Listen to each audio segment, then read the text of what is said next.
भैया इतना तो पता है कि हिंदी 100 मार्क्स का पूछा जाता है, लेकिन ये बताओ कि निबंध कैगो पूछा जाता है, कितना मार्क्स का पूछा जाता है, कैगो में से कैगो निबंध हमको लिखना होता है, संक्षेपण कैगो पूछा जाता है, उनमें से कैगो के आंसर देना है, कितना मार्क्स का संक्षेपण पूछा जाता है, व्याख्या कितना क्वेश्चन पूछा जाता है, उसमें से हमको कितना मार्क्स का करना होता है, कैगो करना होता है, ऑब्जेक्टिव कैगो पूछा जाता है, ग्रामर से कैगो ऑब्जेक्टिव पूछा जाता है, बुक सेक्शन से कैगो ऑब्जेक्टिव पूछा जाता है, ये सब कुछ थोड़ा बता दो।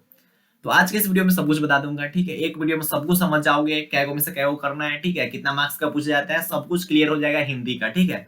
हिंदी का जो 100 मार्क्स कहाँ कहाँ से आता है, क्या क्या को अटेम्प्ट करना है, सब कुछ आपको बता दिया जाएगा, ठीक है। तो ध्यान से सुनिए, ठीक है, अपनी कुर्सी की पेटी बांध लीजिए।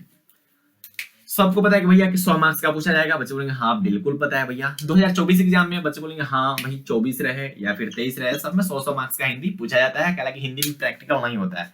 अब देखो उधर से कोई बोलेगा कि मास्टर हिंदी में प्रैक्टिकल कला नहीं होता है। अरे हिंदी में प्रैक्टिकल क्या करोगे, तुम बताओ क्या करोगे हिंदी में प्रैक्टिकल। वो बोलेगा कि हम ना हिंदी में स्पीच देंगे, प्रैक्टिकल लेना चाहिए, 30 नंबर का प्रैक्टिकल लेना चाहिए हिंदी में, हम हिंदी में एक स्पीच देंगे। हालांकि हम अपना गाँव का जो कोचिंग था उसमें हम मतलब स्पीच ऐसा स्पीच देते थे कि हमको समझ नहीं आता था कि हम स्पीच बोल क्या रहे हैं। स्पीच में यही होता है, जब होता है ना किसी भी फंक्शन में आप स्पीच देते हो ना, तो ऐसा होता है कि बोलते चले जाते हैं, बोलते चले जाते हैं, लेकिन ये नहीं समझ में आता कि इससे पिछले हम क्या बोले थे, इससे पीछे क्या बोले, मतलब जो रट के जाते हैं उसको बोलते जा रहे हैं, बोलते जा रहे हैं, बोलते जा रहे हैं, लेकिन समझ नहीं आ रहा कि पीछे क्या बोले हैं। उसमें कुछ बोला जाता है। स्पीच में यही होता है, जब स्टेज पे आप जाते हो किसी के सामने, बोल रहे भाषण दे रहे, पता नहीं चल रहा कि पीछे क्या बोले हैं। कह रहा कि बहुत फास्ट में आप लोग बोलते हैं। हाँ, जो नेता लोग भाषण देते हैं वो सोच समझ के बोलते हैं। कैला लाइक उनको झूठ बोलना रहता है। हम झूठ बोलना रहता है तो थोड़ा सोच समझ के बोलेंगे कि हाँ कि काका झूठ बोलना है, काका स्कीम लाए हैं जिससे हम आपको लूटेंगे। तो वो सब नेता में होता है गुण, ऐसा स्टूडेंट में गुण नहीं होता है। कहा कि नेता लोग नेता है भाई, उस पर ज्यादा चर्चा नहीं करेंगे। बोर्ड एग्जाम है, बच्चे बोलेंगे हाँ भैया बोर्ड एग्जाम है। कौन बोर्ड एग्जाम भैया? बिहार बोर्ड का एग्जाम है, क्लास 12 का एग्जाम है। मास्टर इतना पता है, ये सब मत बताओ। सबको पता है कि 50% ऑब्जेक्टिव पूछा जाता है, 50% सब्जेक्टिव पूछा जाता है, इतना तक सबको पता है। बोला है कोई कि हमको नहीं पता है, तुम इस मोहल्ले में नए नए हो इसलिए नहीं पता है। देखो ऐसे ना बार बार पूछा जा रहा है कि 100 ऑब्जेक्टिव पूछा जाता है, कुछ सालों से लगातार 100 ऑब्जेक्टिव पूछे जाते हैं। 100 में से आपको क्वेश्चन कितने अटेम्प्ट करनी होती है भैया? 50 ऑब्जेक्टिव करनी होती है। 100 ऑब्जेक्टिव पूछे जाते हैं, 100 में से आपको 50, कोई भी 50 आप अटेम्प्ट कर सकते हो। बच्चे बोलेंगे 50 से ज्यादा अगर कर दिए तो, हम 60 को अटेम्प्ट कर दिए तो क्वेश्चन 50 को का आंसर आपको मिलेगा, 50 को का आपको मार्क्स मिलेगा। ऐसा ना कि 100 को कर दोगे तो 100 का मार्क्स मिल जाएगा, ऐसा नहीं होता है। 50 का ही आपको नंबर मिलेगा। आप 100 को कर लो, कुछ कर लो, वो आपके ऊपर डिपेंड करता है। इसमें से व्याकरण सेक्शन से होता है और किताब सेक्शन से होता है। व्याकरण सेक्शन से 45 से लेके 55 के बीच, मतलब इसका जो होता है वेरी करते रहता है। जैसे इंग्लिश में फिक्स होता है कि भैया 60 नंबर का हम ग्रामर से पूछेंगे, लेकिन हिंदी में ऐसा फिक्स नहीं रहता है। 45 से 55 वेरी करता रहता है। अगर व्याकरण कहीं 45 पूछ दिया तो ये 55 पूछ दिया गया, ये 46 पूछ देगा तो उधर 56 पूछ देगा, मतलब 54 पूछ देगा। मतलब ऐसा वेरी करते रहता है, इस दोनों के बीच में वेरी हमेशा करते रहता है।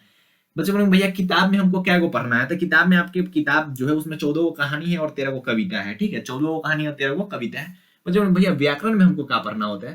तो देखिए व्याकरण में नॉर्मल समास, संधि, संज्ञा, विशेषण, विलोम, पर्यायवाची, ये सब नॉर्मल रहता है। और आपको निबंध कैसे लिखना है वो थोड़ा देख लेना होगा, संक्षेपण कैसे लिखना है, ये सब व्याकरण का सेक्शन है। बच्चे बोलेंगे चलो भैया ऑब्जेक्टिव तो आप बता दिए, अब सब्जेक्टिव में बता दो कि भैया 50% सब्जेक्टिव में का पूछल जाता है, का पूछल जाला हमका तंका बतावा। तो देखो 50% जो सब्जेक्टिव का सेक्शन होता है उसमें बता रहे कि क्या पूछा जाता है। और हल्का जो क्वेश्चन रहेगा वो निबंध रहता है, ठीक। पहला क्वेश्चन क्या रहता है भैया?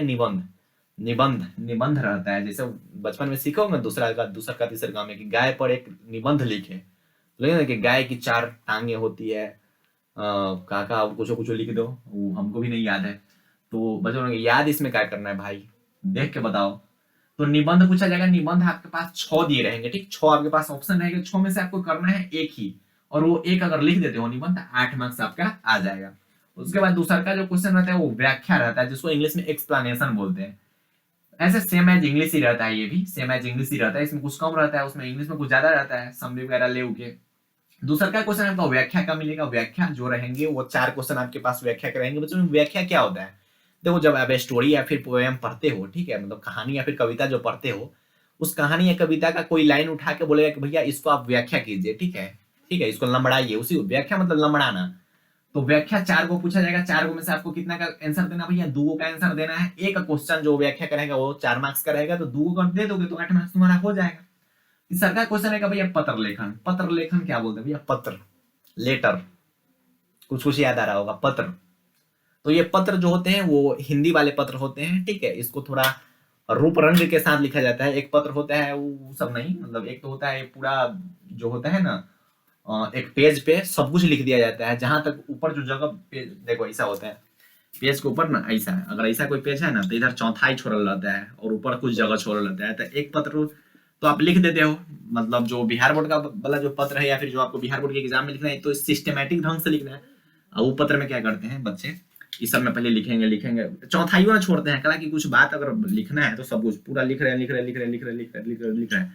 अब ऐसा में ये उगा देंगे, ऐसा मतलब ये वाला हई वाला उगा देंगे कि तुम हमें बर्बाद कर दो, हमें बर्बाद कर दो, आई में नाम लिख देंगे मी वर्सेस मी, तो वो दूसर है ठीक, वो पत्र दूसर है। खैर उस पर कुछ बातें नहीं करेंगे, मतलब अभी सामने वाला दल बिगड़ जाएगा, बोलेगा कि मास्टर इसीलिए हम आपके क्लास में नहीं आते कि आप हमारा बेइज्जती कर देते हैं। उधर से बोलेगा बाबू सोना कि क्या भाई देखो क्या कर रहा है, इस पर भी गुस्सा हो जाएंगे कि भाई बोल दिए, देखो भाई बोल रहे हैं, भाई मतलब बाबू सोना आपस में भाई वो नहीं बोल रहे हैं ठीक, हम तुम्हें भाई बोल रहे हैं। प्रश्नोत्तर, उसके बाद जो चौथा क्वेश्चन रहता है वो प्रश्नोत्तर का रहता है। प्रश्नोत्तर मतलब क्या होता है कि लघु उत्तरीय प्रश्न जो कविता और कहानी से रहते हैं, वो 10 क्वेश्चन आपके पास दिए रहेंगे, उसमें से 5 करनी है, वो एक क्वेश्चन 2 मार्क्स का रहता है तो 10 मार्क्स यहाँ से आ जाता है। दीर्घ उत्तरीय प्रश्न भी रहते हैं, 6 क्वेश्चन आपके पास दिए रहेंगे, 6 में से कितना बच्चों ने मास्टर मार्कर में इंक डालो यार, गरीब हो गया तू मास्टर, नहीं भाई देखो अब देखो 6 क्वेश्चन है, 6 में से आपको कितना करना है भैया 3 करना है, अगर 3 कर लेते हो तो 15 मार्क्स यहाँ से आ जाएगा, क्योंकि एक क्वेश्चन 5 मार्क्स का रहता है। लास्ट में पूछा जाता है संक्षेपण, संक्षेपण ये क्या होता है संक्षेपण, एक्सप्लेनेशन में होता है व्याख्या मतलब लंबड़ाना, संक्षेपण मतलब दाब के छोटा कर देना। तो संक्षेपण कितने पूछे जाते हैं भैया 2 पूछे जाते हैं, 2 में से कितना करना है मास्टर, तो एक आपको लिखना है, अगर एक लिख लेते हो तो 4 मार्क्स यहाँ से आ जाएगा। अब जो मैथमेटिक्स वाले हैं ठीक है, जोड़े यहाँ पे कितना हो रहा है 8 8 16, 16 4 20, 20 10 30, 30 5 35, 35 और 15 50। बच्चे बोलेंगे भैया तुम तो मैथ से लग रहे हो, तो हाँ भाई हम मैथ से है। इसमें कहाँ मैथ है भाई, इसमें पहला दूसरा वाला मैथ है, इसमें जोड़ना है, इसमें कहाँ मैथमेटिक्स लगाना है। तो सब्जेक्टिव में यही होता है सिस्टमेटिक ढंग से कि कितना कितना पूछा जाता है, कितना कितना मार्क्स का होता है, सब कुछ आपको बता दिए गए हैं, ऑब्जेक्टिव में भी आपको बता दिए गए हैं।